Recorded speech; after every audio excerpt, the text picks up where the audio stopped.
ጠቅላይ ሚኒስትሩ በአርሲ የተፈጠረውን ጉዳይ በፓርላማ ተናገሩ። አርሲ ውስጥ የነበረው ችግር ምርጫውን ለማደናቀፍ ከፍተኛ ዝግጅት ተደርጎ ነበር። እዚህ አዲስ አበባ የሃይማኖት ተቋማት ውስጥ ሳይቀር ቦምቦችና ክላሾች ስንይዝ ነበር። ይሄ ዲያቆን የአባቱ ሬሳ ቤት አስቀምጦ ቅዳሴ መቀደሱ የበርካቶችን ልብ ነክቷል። ዋው አስደሳች! ሰሞኑን በስላሴ ላይ ጾታ አለው ያሉት አባት ይቅርታ ጠየቁ። የኔ ዳሂጽ ስለሆነ ስህተት ደግሞ ከአዳም ጀምሮ ያለ ነው።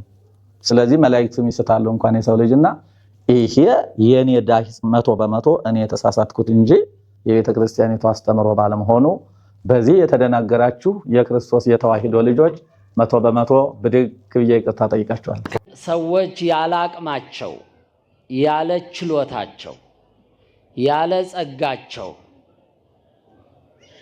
ከትዳራቸው መሃል ብድግ ይሉና ሱባኤ ልንገባ ነው እያሉ ገዳም ይሄዳሉ። ይሄ በጣም የለየለት ቅብጠት ነው። እንንገራ። ሰላም ጤና ይስጥልኝ። እንዴት አላችሁ? እግዚአብሔር የተመሰገነ ይሁን። እንግዲህ በወቅታዊ ቪዲዮዎች ተመልሼ መጥቻለሁ። እንኳን አደረሳችሁ ማለት ፈልጋለሁ። ዛሬ የመጥምቀ መለኮት የቅዱስ ዮሐንስ በዓለ ልደቱ የሚከበርበት በጣም ትልቅ በዓል ነውና እንኳን ለዚህ በዓል አደረሳችሁ። እንደው ዛሬ በዓሉ በጣም ትልቅ ቃል ኪዳን አለ። ያው ኃጢአታችን የሚስተሰረይበት ዕለት ነው። ያንን ነገር አስቃኛችኋለሁ። ዛሬ የምንመለከተው እንግዲህ ክቡር ጠቅላይ ሚኒስትሩ ዛሬ በፓርላማ ውሎ ነበራቸው። በዚህ ውሎ እንግዲህ ስለ አርሲ ሞት ተናግረዋልና ምንድነው ያሉት ጠቅላይ ሚኒስትሩ የሚለውን እንመለከታለን። እንዲሁም ደግሞ ኮከበ ሊቃውንት አባ ገብረ ማርያም እንግዲህ ስላሴ ጾታ አላቸው ሲሉ እንደነበር ይታወሳል። ያንን ተናግረዋል። 100% ስህተቱ የኔ ነው ብለው እንደውም ለኦርቶዶክሳውያን ያስተላለፏቸው አንዳንድ መልእክቶች አሉ። እነሱን አስመለክታችኋለሁ። የእስልምና እንግዲህ በእስልምና ቤት ውስጥ አንድ ቄስ ቆብና መስቀላቸውን ሲያስወልቁ እየተመለከትን ነው። ይሄ ነገር እንዴት ነው የሚለውንና ሌሎች ነገሮችን የምናይበት ዕለት ነው። እስከ መርሃ ግብሩ ፍጻሜ አብራችሁን ቆዩ። ሰሞኑን እየቀዘቀዘ ነው። ሁላችሁም ላይክ እና ሼር አድርጉት ለብዙ ሰው ተደራሽ እንዲሆን።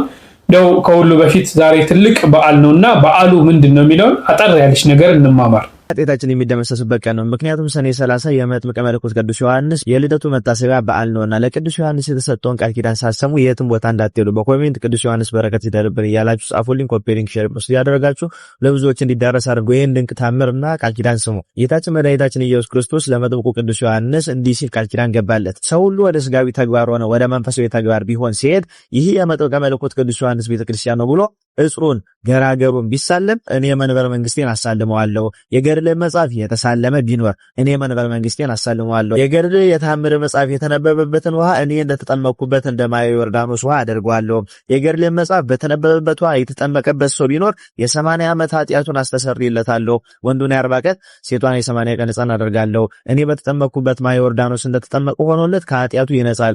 ሰው ሆነ እንስሳ ቢታመም በጽኑ እምነት ይደረግልኛል ብሎ አምኖ ያለ ጥርጥር ውሃ አቅርቦ የገድልን መጽሐፍ በላዩ ላይ አንብቦ የተነበበበትን ውሃ ቢታጠብበት ወይም ቢጠጣ ያለ ጥፋት ፈጥኖ ከደዌው ይፈወሳል። የገድልን መጽሐፍ የተነበበበትን ማየ ጸሎት በቤት ውስጥ ቢረጭ ከዚያ ቤት በረከቴን እመላበታለሁ። ተድላ ደስታን ጥጋብን በዚያ ቤት አሳደራለሁ። እስከ ዘላለም ድረስም በቤቱ ውስጥ የእህል መታጣት፣ ረሃብ፣ የውሃ ጥማት፣ ተላላፊ በሽታ አይገባበትም። ፈጽሜም አላመጣበትም። ስጋዬን ደሜን መቀበል ያልተቻለ ሰው ቢኖር ለመታሰቢያ ዝክር ከተደረገው ፍርፋሪ ይቅመስ። ስጋዬን ደሜን እንደተቀበለ እኔ ያደርግለታለሁ። ፍርፋሪውን ባያገኝ እንጀራውን ዳቦውን የተበላበትን ገበታ ጠላው የተጠጣበትን ጽዋ በምላሱ ይላስ። እኔ ኢየሱስ ቃሌ የማያብለው ስጋዬን ደሜን እንደተቀበለ አደርግለታለሁ። ስለ እምነቱ ስጋዬን ደሜን ለመቀበል የሚያበቃውና እውነተኛውን ምግባር የጽድቅ ስራን እንዲሰራ አደርገዋለሁ በማለት ጌታችን መድኃኒታችን ኢየሱስ ክርስቶስ ለቅዱስ ዮሐንስ ይህን የመሰለ ቃል ኪዳን ሰጠው። ጌታችን መድኃኒታችን ኢየሱስ ክርስቶስ ለቅዱስ ዮሐንስ ይህን ያህል ቃል ኪዳን የሰጠው ምን ቢያደርግ ነው ብትሉ ደግሞ ታሪኩ ይህንን ይመስላል። ዮሐንስ ማለት ፍስሐ ሐሴት ርኅራኄ ማለት ነው። የጌታችን የመድኃኒታችን የኢየሱስ ክርስቶስ መንገድ ጠራጊ የሆነው ቅዱስ ዮሐንስ የብሉይ ኪዳን የመጨረሻ አዲስ ኪዳን ደግሞ የመጀመሪያ ነብይ ነው።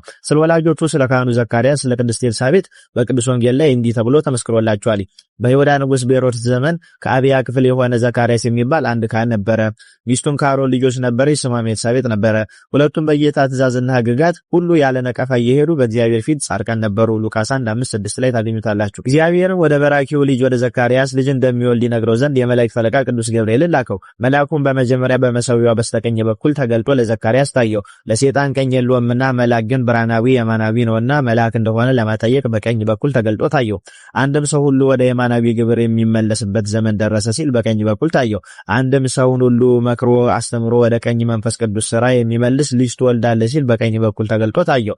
ነገር ግን ዘካርያስ የእርሱም ሆነ የሚስቱ እድሜያቸው ስለገፋ የሚስቱን የመጽነሷን ነገር አላምን ቢል መልአኩ ዲዳ አድርጎታል። ዮሐንስ ሲወለድ ስሙን ማንን በለው ሲሉት በመጽሐፍ አድርጎ ዮሐንስ በሉት አላቸው። ያን ጊዜ አንደበቱ ተፈታለት። መልአኩ ቅዱስ ገብርኤልም ዘካርያስ ሆይ ጸሎት ተሰምቶልሃልና አትፍራ፣ ሚስት ኤልሳቤጥም ወንድ ልጅ ትወልድልሃለች፣ ስሙንም ዮሐንስ ትለዋለህ፣ ደስታና ተድላ ይሆንልሃል ባለው ሰዓት አላመነም ነበረ። ሉቃስ 1:13። አሁን ግን የልጁን ስም ዮሐንስ ብሎ ጽፎ ሲናገረው ተዘግቶ የነበረው አንደበቱ ተፈቶለታል። መጥምቁ ቅዱስ ዮሐንስ ጌታችንን በእድሜ በ6 ወር ይበልጠዋል። ርጉም የሆነ ሄሮድስ መሲሕ ሕፃን ክርስቶስ መወለዱን ሲሰማ መንግስቴን ይቀማኛል ብሎ በመፍራት በቤተልሔም ያሉ 2 ዓመት ከዚያ በታች ያሉ 144,000 የቤተልሔም ሕፃናትን በሰይፍ ሲያስገድድ ድንግል ማርያም ከልጇ ጋር ወደ ግብጽ ስትሰደድ ቅድስት ኤልሳቤጥ ደግሞ ወደ ሲና በረሃ ሄዳ ልጇን ዮሐንስን በዚያ ደብቋለች። ከመሄዷ በፊት ግን ከባሏ ከዘካርያስ ጋር ሲሰነባበቱ የሚሆነውን ሁሉ እርሱ ቀድሞ ያውቅ ነበርና ሕፃኑን ልጄን ሲያጡ እኔን ይገድሉኛል፣ አንቺ ግን ወደ በረሃ ይዘሽው ሂጂና በዚያ ሸሽጊ ብሎ መክሯታል። እርሷም ከሄደች በኋላ የርጉም ሄሮድስ ጭፍሮች ዮሐንስን ባጡት ጊዜ ወደ ዘካርያስ መጥተው ልጄን ወዴት አደርሰው ነው? ወዴትስ ደበቅከው? አሁን ከደበክበት አውጥተህ ፈጥና አስረከበን በማለት የፍትኛ አስረው ካሰቃዩት በኋላ ለእግዚአብሔር መስዋዕት ከሚሰዋበት በቤተ መቅደስና በዕቃ ቤት መካከል አንገቱን ቆርጠው ገደሉት። የዘካርያስ ደም እስከ 7 ዓመት ድረስ እየፈላ ደሙ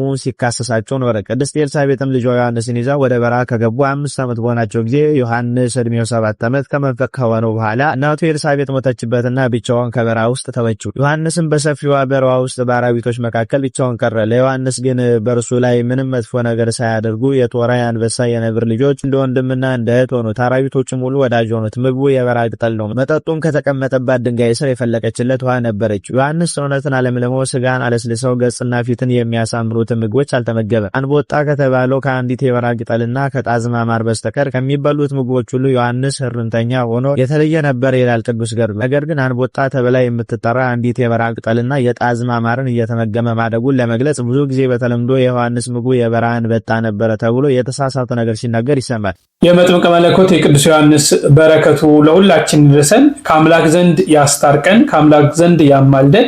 እንግዲህ ዛሬ ከእናቱ ከቅድስት ኤልሳቤጥ ከአባቱ ከቅዱስ ዘካርያስ የተወለደበት ዕለት ነው። መልአኩ ቅዱስ ገብርኤል ልጅ ትወልዳለህ ሲለው ዘካርያስን በመጠራጠሩ እንግዲህ ልጁ እስኪወለድ ድረስ ድዳ ትሆናለህ ብሎት ስሙንም ዮሐንስ እንዲለው ነግሮት ነበር።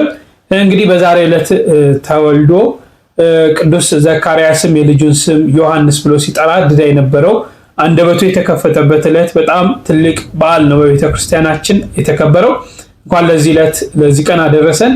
ኦርቶዶክስ መሆን መታደል ነው። ብዙ ቅዱሳኖች አሉን፣ ብዙ ጻድቃኖች አሉን፣ ከአምላክ ዘንድ የሚያስታርቁን በረከትን የሚያሰጡን የምንማጸናቸው ብዙ ቅዱሳኖች አሉ። ወደ አምላክ አድርሱን እያልን ማለት ነውና በዚህ ቤት ውስጥ መኖር ራሱ መታደል ነው። እንኳን አደረሰን አደረሳችሁ። እስቲ ለተወሰነ ደቂቃ እነዚህን ቪዲዮዎች ይዩት።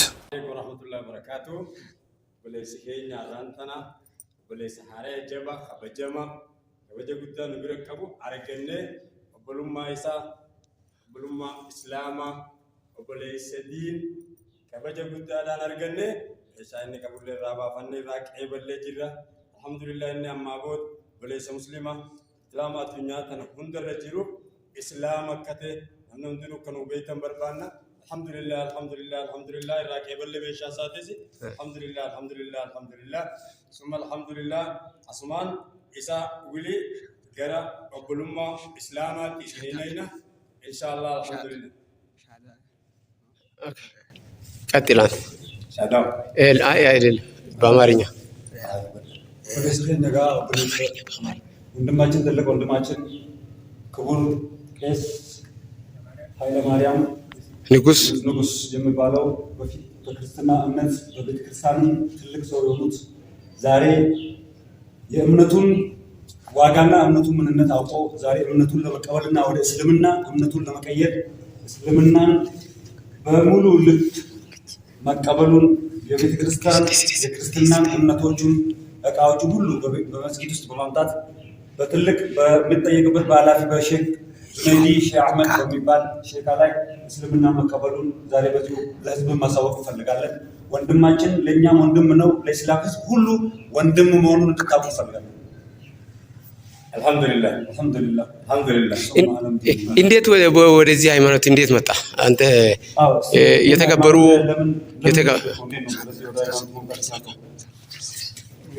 ሃይማኖት እንግዲህ እስላም ማለት የሰላም ሃይማኖት እንደሆነ ያው ከቅዱስ ቁርአን ያው እንደሚታወቀው እኔ ሁሌም አነባለሁ፣ ሁሌም እረዳለሁ።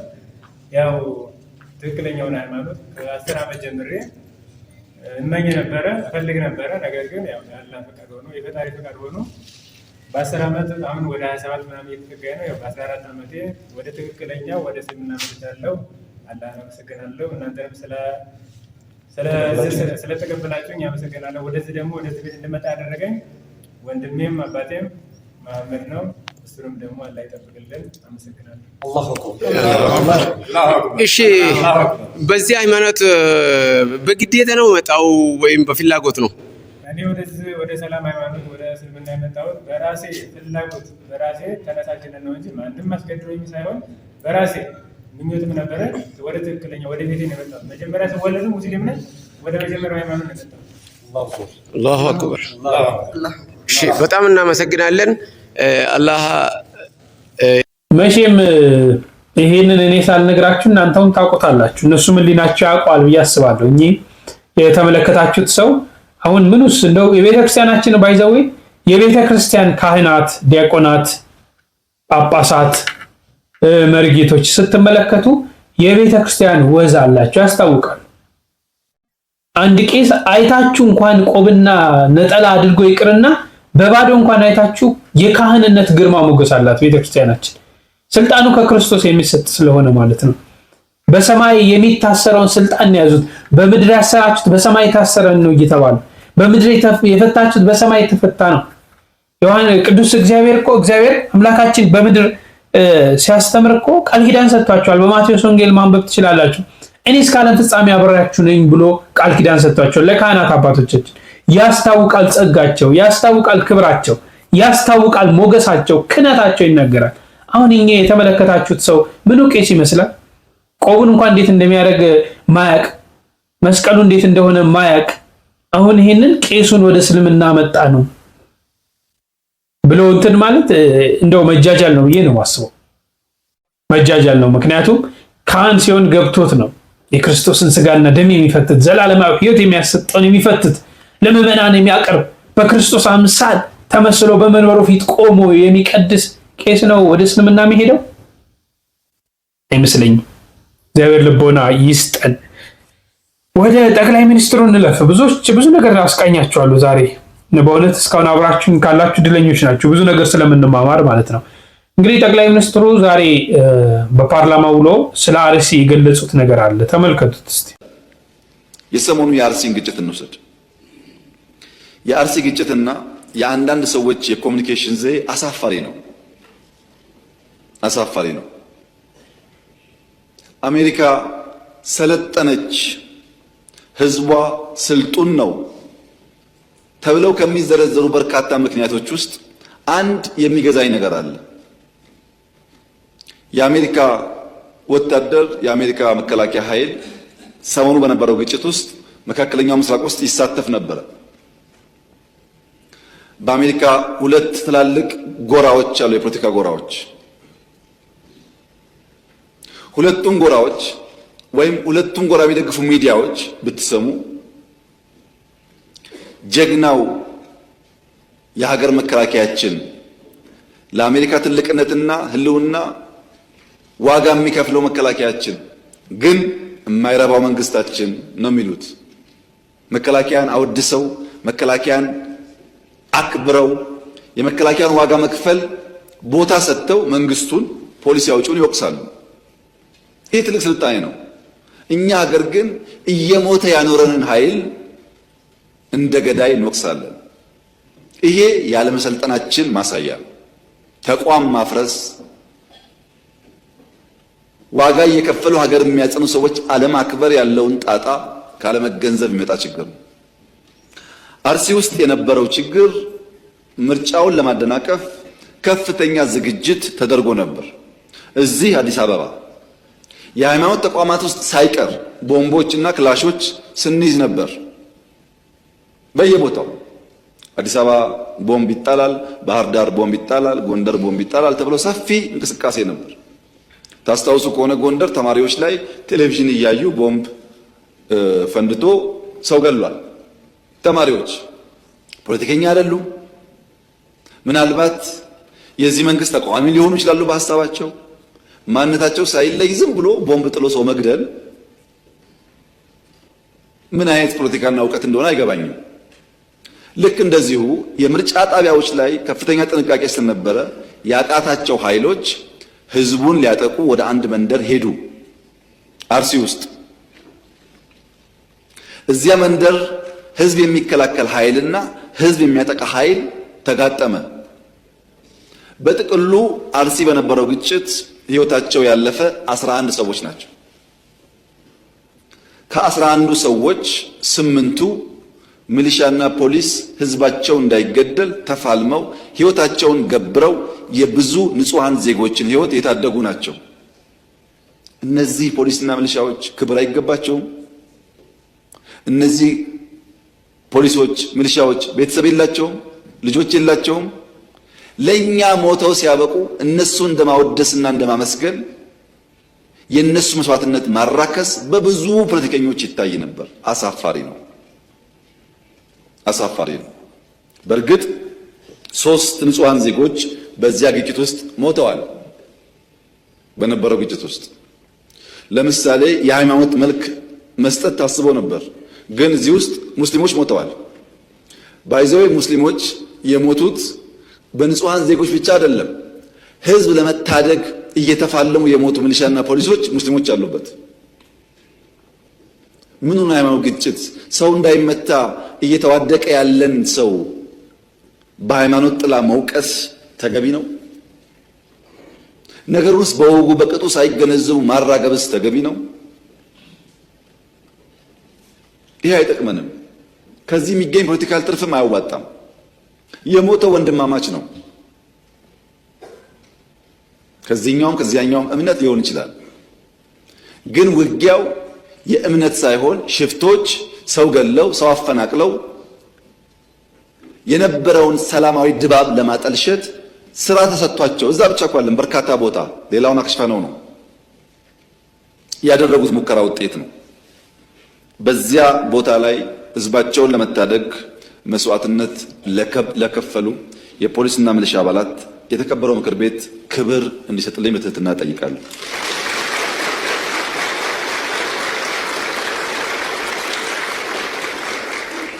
ጀግኖችን በዚያ መንገድ ማስታወስና ማወደስ የሁላችን ባህል ካልሆነ ሰላማዊት ኢትዮጵያን ማየት አንችልም። በዚህ ጉዳይ የተሳተፉ 22 ተጠርጣሪዎች በህግ ቁጥጥር ስር ይገኛሉ። በርካታ የአባባሱ ሰዎችም እንዲሁ ተይዘዋል። የተፈናቀሉ ከ90% በላይ ተመልሰዋል። የቀሩትን በቅርቡ ይመለሳሉ። በነበረው ግጭት ሸሽተው የወጡ ሰዎች ነበሩ። እነሱ ወደ ቦታቸው ይመለሳሉ።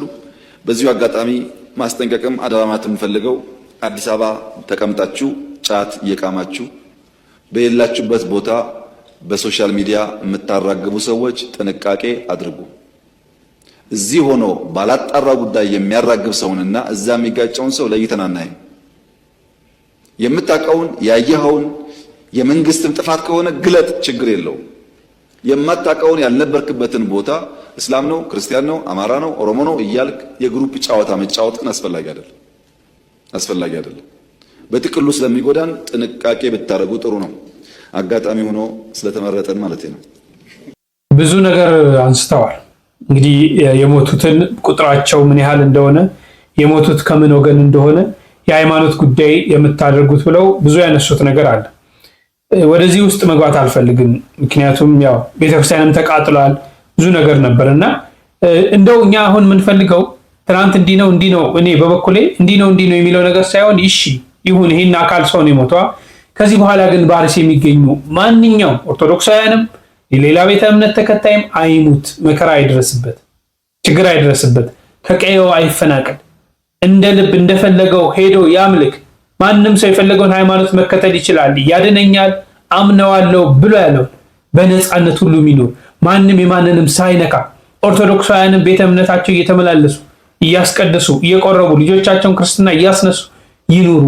በቃ ከዚህ በኋላ አርሲ በቃሽ ይባል። በቃሽ ተብላ ህዝቡ በነፃነት ይኑር፣ በሰላም ይኑር፣ በፍቅር ይኑር። ይሄን ይደረግ፣ ይሄ ስራ ይሰራ።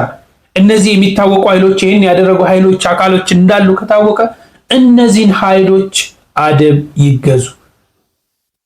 ኢትዮጵያኛ በዚህ ሰዓት የምንፈልገው ሰላም ነው። ከምንም በላይ ማናችንም ሰላም ነው የምንፈልገው። በተለይ ኦርቶዶክሳውያን ሰላም ነው። ገለዋል ገሌ ግደል የሚል ፕሪንሲፕልም ሆነ ምንም አይነት እንዲህ አይነት ነገር የለንም።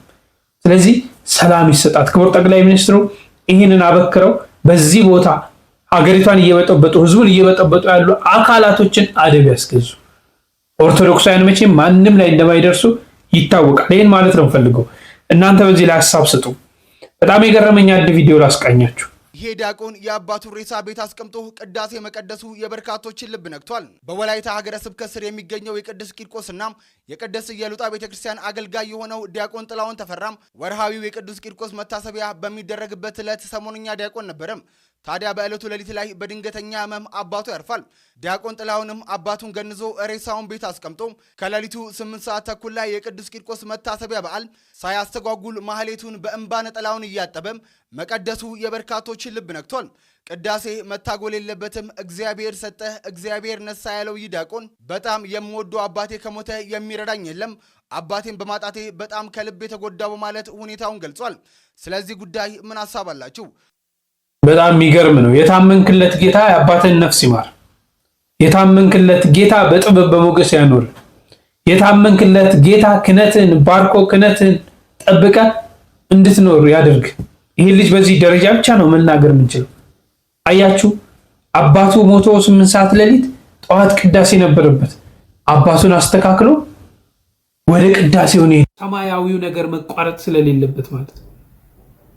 አባቱ ህይወት ያገኙት በዛ ስለሆነ ስለሚያምንለት የታመነለት ጌታ ይርዳ። ማን አለን?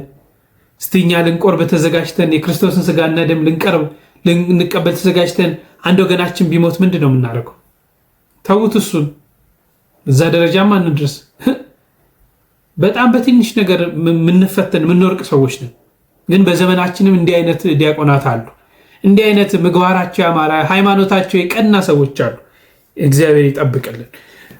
እስቲ ባለትዳሮች እንግዲህ እኔም እንግዲህ ባለትዳር ነኝ፣ ምክር እንስማ መሰለኛ።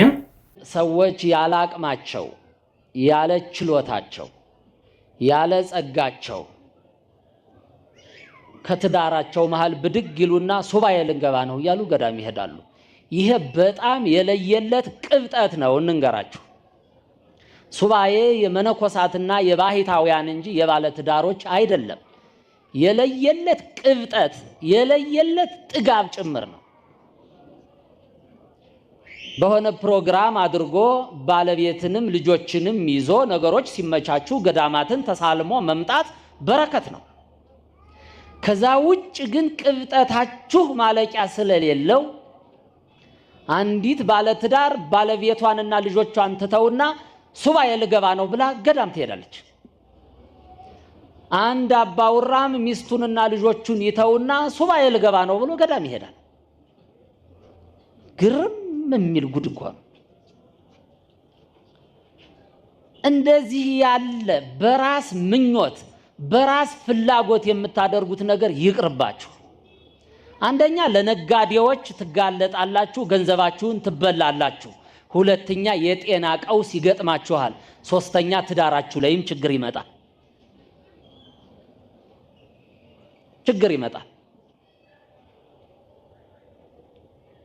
እንደዛ ያላችሁ ሰዎች ወደ ቀልባችሁ ተመለሱ። ሱባኤ ሂጄ ሚስቴ በኔ ላይ ችግር እንደምትፈጥር ህልም አየው ብለው ትዳራቸውን የሚፈቱ ሰዎች በስተዋል።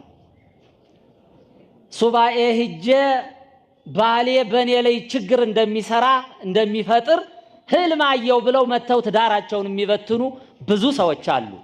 ከዚህ መካከል የመጋቢ ሐዲስ ንስሐ ልጆች የገጠማቸውን የንታ ይንጡ፣ ለሰፊው ህዝብ ምስክርነት ይስጡ። ይንጡ ስም አይጥሩ እንጂ ይናገሩ። ይንጡ ኑም አባቴ እንደዚህ ባለመናገራችን ብዙ ህዝብ እየተበደለ ነው። ይንጡ ወደ መድረክ ከኔ ጎን ይቁሙ። ይንጡ የእሳቸው ንስሐ ልጅ የገጠማቸውን ይንገሯችሁ። ሳያጎሉ ሳይጨምሩ የምታውቋቸው መጋቤ ሐዲስ መምህር ተስፋ ሚካኤል የቤተ ክርስቲያናችን ስብከተ ወንጌል ናቸው። የሰው ስም አይጠሩም። በቤተሰባቸው በንስሐ ልጆቻቸው የገጠመውን ግን ይንገሯችሁ ነው። ይሄ ትልቅ ትምህርት ነው። የኔ አባት ይናገሩ።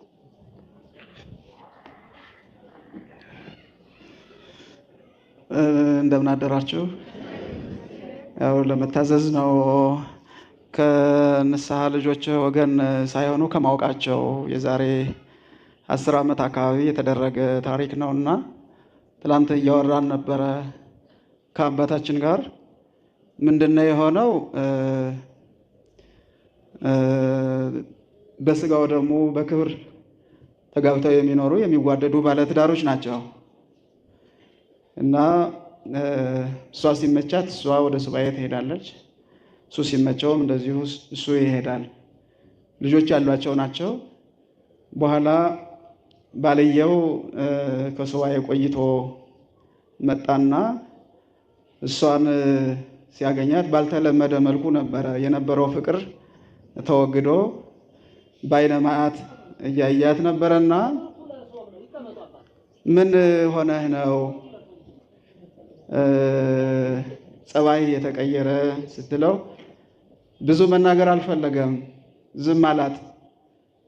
ብዙ ጊዜ የኛ አንዱ መገለጫ ዝምታ ነው። ግን በትዳር ዝምታ በጣም መጥፎ ነው፣ ዋጋ ያስከትላል። ገልጾ ቢነግራት ጥሩ ነበር። ዝም አላት። በኋላ በሚያውቁት በሚቀርቡ ሰዎች ታስጠይቀው ሱባኤ ላይ እያለ የገጠመውን ነገር ነው የነገረው። እሱ ምንድነው? ልጆችህ ያንተ አይደሉም፣ ባለቤት የወለደችው ከሌላ ነው የሚል ነበረ። በኋላ ይህን ስትሰማ በጣም አዘነች።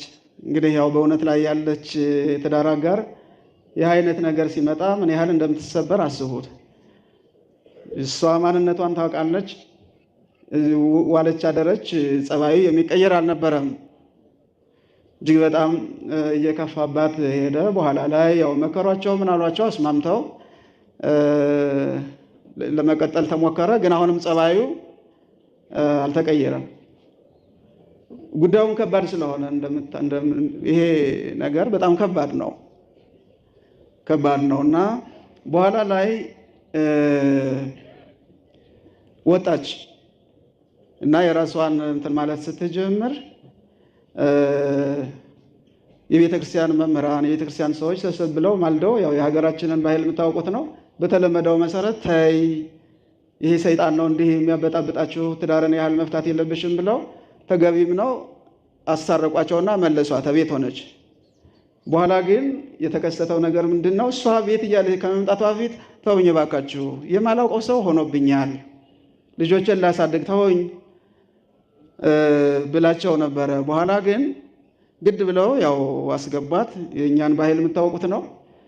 መጨረሻ ላይ በተወሰኑ ቀናት በኋላ መታትና ገደላት በሽጉጥ ሚስቱን ማለት ነው። እና በኋላ ላይ ግን ልጆቹ ሲመረመሩ የሱ ልጆች ናቸው፣ የራሱ ልጆች ናቸው። እና እንዲህ አይነት ችግር አለና እንደ አቅማችን እንሆን፣ እንደ አቅማችን ምትሃት ያቅማል ሰይጣን እጅግ በጣም። የኛ ጾሙ በቂ ነው። በቤተ ክርስቲያናችን ጾም፣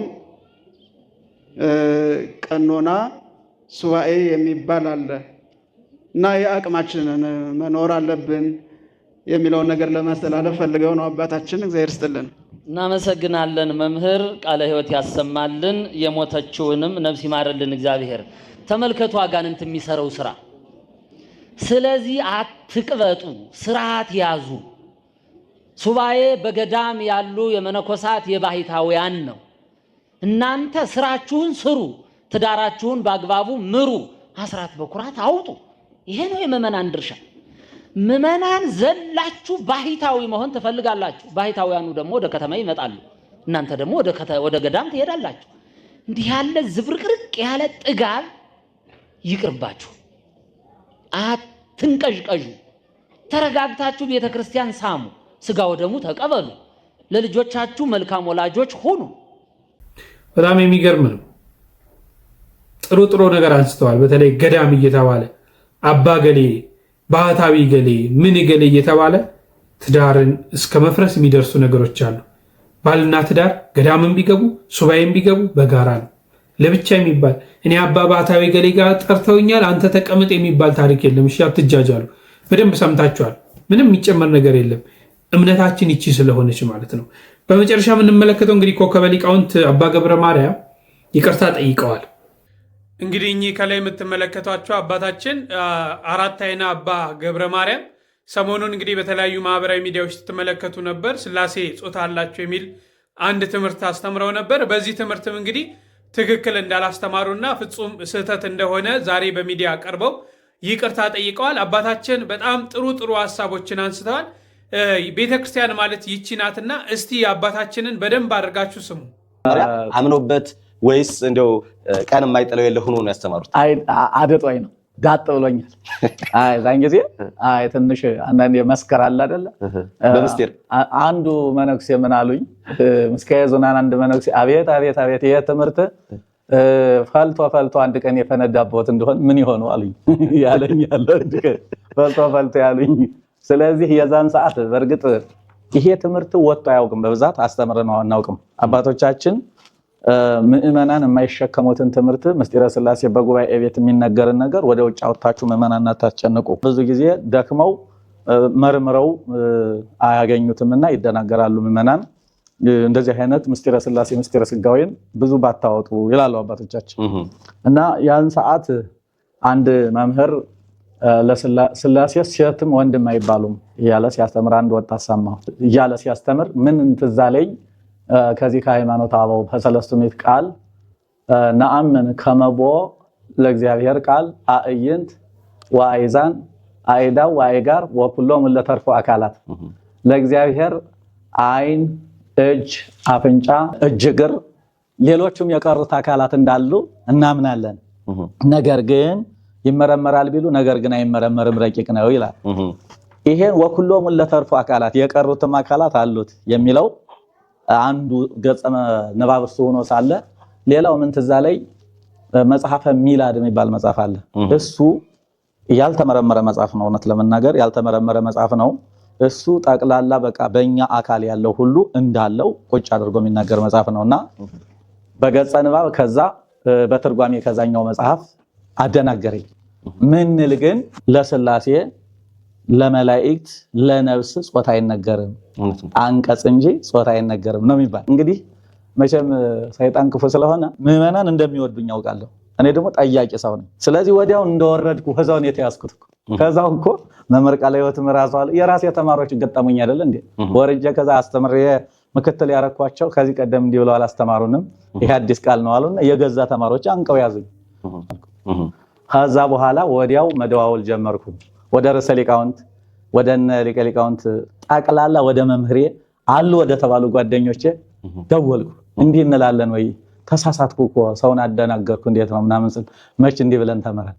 በተለይ መምህር ወልደ ጊዮርጊስ ጸጋው ምስካየ ኅዙናን ደወልኩና አስጠይቃቸው እና አካላት አልኩ እንጂ ጾታ አስተምሬያለሁ ወይ አሉኝ። ራይ መድኃኒዓለም ይቅር ይበሉኝ ስንት ሰው አደናግሬያለሁ። ያሳግማቱ ካናቱ ሆነ ያን ሁሉ 40 ዘመን የተጓዝኩበትን ትምህርት በጣም አበላሽቸዋለሁ ማለት ነው። እና እንደ ምዕመናኖችን ይቅርታ መጠየቅ አለብኝ። አደናግሬያቸው ህዝብ ይወደኛል አውቃለሁ እኔ በሚገባ። ስለዚህ ይሄ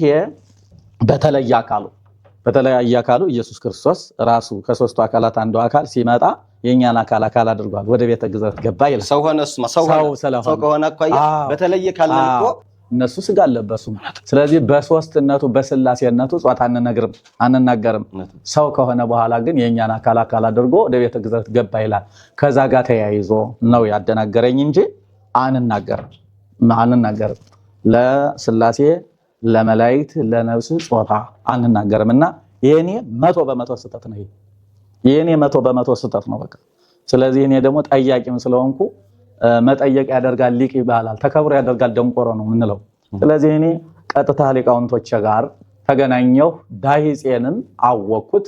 ስለዚህ ቤተክርስቲያኒቱ አባቶች የማይሉትን ኦርቶዶክስ ተዋሕዶ ቤተክርስቲያን ማትናገረውን ተናግሬ ሲኦል መውረድ አልፈልግም። ስንት ዘመን የተማርኩትን ትምህርት ልበክለው ስለማልችል በዚህ ቃል የተደናገራችሁ ምዕመናን የተዋሕዶ ተከታዮች የኔ ዳሂጽ እንደሆነ ልታውቁልኝ ፈልጋለሁ። ይሄን ነው ማለት ለምእመናን መብለው ለሊቃውንቱም ለምኑ ሁሉ ይሄ የኔ ዳሂጽ እንጂ የቤተ ክርስቲያኒቱ ትምህርት አይደለም። አሕዛብ አያገባው፣ መናፍቃን ማያገባቸው። በቤተ ክርስቲያኒቱ ውስጥ ጣልቃ አይገቡም። ለመናፍቃን ለአሕዛብ ተብሎ የሚነገር ነገር የለም። ዋናው ግን የምንጸድቅበት ክርስቶስ ያስተማረው 3 ምዕት አባቶቻችን ያስተማሩት 150 ያስተማሩት 200 ያስተማሩት ትምህርት በዚህ ነው የምንመራው እና የኔ ዳሂጽ ስለሆነ ስህተት ደግሞ ከአዳም ጀምሮ ያለ ነው። ስለዚህ መላእክቱም ይስታሉ እንኳን የሰው ልጅና ይሄ የኔ ዳሂጽ 100% እኔ የተሳሳትኩት እንጂ የቤተ ክርስቲያኒቱ አስተምሮ ባለመሆኑ በዚህ የተደናገራችሁ የክርስቶስ የተዋሂዶ ልጆች 100% ብድግ ብዬ ይቅርታ ጠይቃችኋለሁ።